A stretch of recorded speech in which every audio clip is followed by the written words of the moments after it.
জায়গায় যে সাম্প্রদায়িক উচ্চারণ হচ্ছে, এখানে মাজারে হামলা হচ্ছে, মসজিদে হামলা হচ্ছে, মাদ্রাসা জবরদখল হচ্ছে, মন্দিরে হামলা হচ্ছে, বিভিন্ন ধর্মের উপাসনায় হামলা হচ্ছে, এবং এগুলোর বিরুদ্ধে আমরা বলছি। এবং এগুলো একটা ইন্ডিয়াতেও বাবরি মসজিদ ভাঙা গতকাল 6 ডিসেম্বর গেল, সেই থেকে শুরু করে অনেক মসজিদ মাজার হামলা হয়েছে, ইন্ডিয়াতেও বাংলাদেশেও হচ্ছে।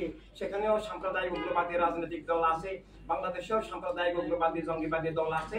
এবং এইসব জঙ্গিবাদী উগ্রবাদী দলের ক্রিয়া প্রতিক্রিয়ার ফলে এই বিষয়গুলো ঘটছে, সেগুলো আমরা গতকালও আমরা আলোচনা করেছি এবং এর আগে থেকে আমরা কন্টিনিউ সেগুলো বলে যাচ্ছি। তো এভাবে আমরা চাই সব জায়গায় জঙ্গিবাদী সাম্প্রদায়িক রাজনীতির বিরুদ্ধে জনমত তৈরি হোক, মানুষ মানবতা রাজনীতির মাধ্যমে সবার অধিকার স্বীকার করুক। কেউ কারো পতাকাও ওখানেও করবে না, সেটাও নিন্দনীয়, সেখানেও দূতাবাস হামলা নিন্দনীয়, এখানেও ইন্ডিয়ার পতাকা পদদলিত করা, এগুলো আমরা নিন্দনীয় মনে করি। রাষ্ট্র আর সরকার এক বিষয় নয়, ইন্ডিয়া আমাদের আদি রাষ্ট্র। পৃথিবীর সারা দুনিয়াটাই সব মানুষের, কোন রাষ্ট্রের বিরুদ্ধে শত্রুতা বিদ্বেষ সংগ্রাম, সেটা আমরা ইনসানিয়ত বিপ্লব নিন্দা করি। তবে হ্যাঁ, কোন রাষ্ট্রে সরকার আছে, জঙ্গিবাদী সরকার, উগ্রবাদী সরকার, সাম্প্রদায়িক সরকার, মানবতার বিরোধী সরকার, স্বৈরাচারী সরকার, অনির্বাচিত সরকার।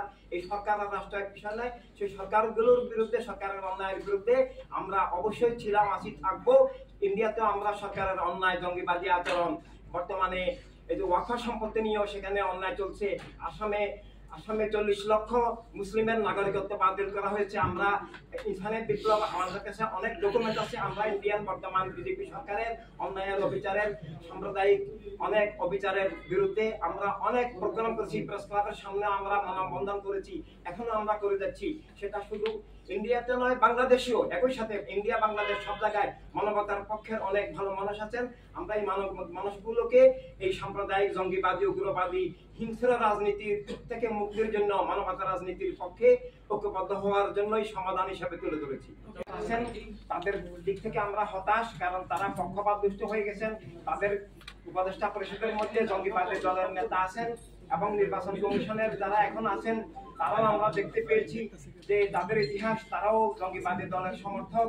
সেভাবে আমরা অত্যন্ত আতঙ্কিত আগামীতে সুষ্ঠু নির্বাচন হয় কিনা, কারণ সুষ্ঠু নির্বাচনের জন্য অন্তর্বর্তী সরকার এবং নির্বাচন কমিশন নিরপেক্ষ, পক্ষপাত মুক্ত এবং সব রাজনৈতিক দলের অধিকার স্বাধীনতা স্বীকার করতে হবে।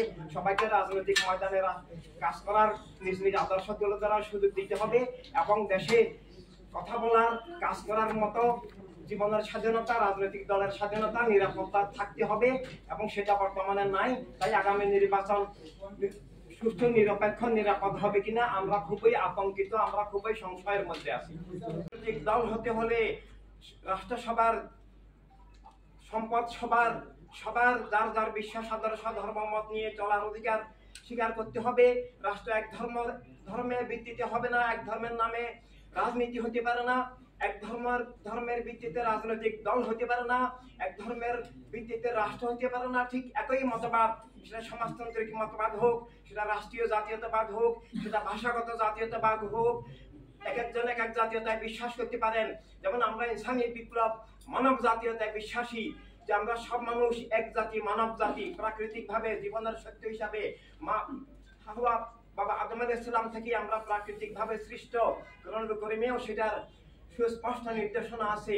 আমরা মুসলমানদের মধ্যে আমাদের ইমানের জাতীয়তা, মুসলিম জাতীয়তা, সেটা আমাদের ইন্টারনাল জাতীয়তা থাকতে পারে, কিন্তু সেই জাতীয়তাকে জাতীয়তাবাদে রূপান্তরিত করে আপনারা বিচক্ষণ সাংবাদিক, চিন্তাবিদ, বিশ্লেষক ভাইয়েরা সেটা বুঝবেন যে জাতীয়তাবাদ এক জিনিস নয়।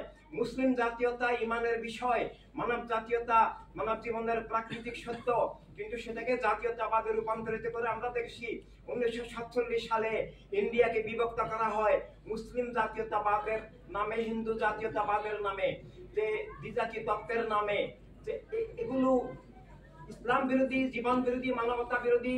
কোরআন কারীম এবং হাদিস শরীফেরও কোথায় বলা হয় নাই যে রাষ্ট্র কেবল মুসলমানদের জন্য হবে, অন্য মানুষের জন্য নয়।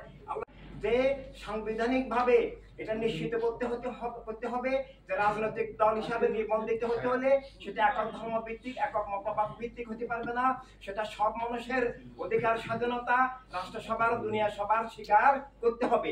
এই জিনিসটা যেন হাইলাইট হয় জনগণ যেন বুঝতে পারে যে রাজনীতির সংকট কি, রাষ্ট্রের সংকট কি, জীবনের সংকট কি, অধিকার স্বাধীনতা হরণের পিছনে যে মূল ব্যাধি, মূল সমস্যা, যে মূল যে বিপদটা রয়ে গেছে সেটা হলো একক গোষ্ঠীবাদী রাজনীতি, যেটা একক ধর্মের নামে, একক জাতীয়তাবাদের নামে এখন বাংলাদেশ এবং বিশ্বব্যাপী চলছে। এবং সেটা সংস্কার না হলে অন্য সকল সংস্কার, টেকনিক্যাল সংস্কার, কসমেটিক সংস্কার হয়ে দাঁড়াবে, যেটা দিয়ে জীবনের মুক্তি, রাষ্ট্রের মুক্তি, ধর্মের মুক্তি, অধিকার স্বাধীনতা, গণতন্ত্র, মানবাধিকার কখনো প্রতিষ্ঠিত হবে না। ধন্যবাদ। আপনাদের কোনো প্রশ্ন থাকলে করতে পারেন।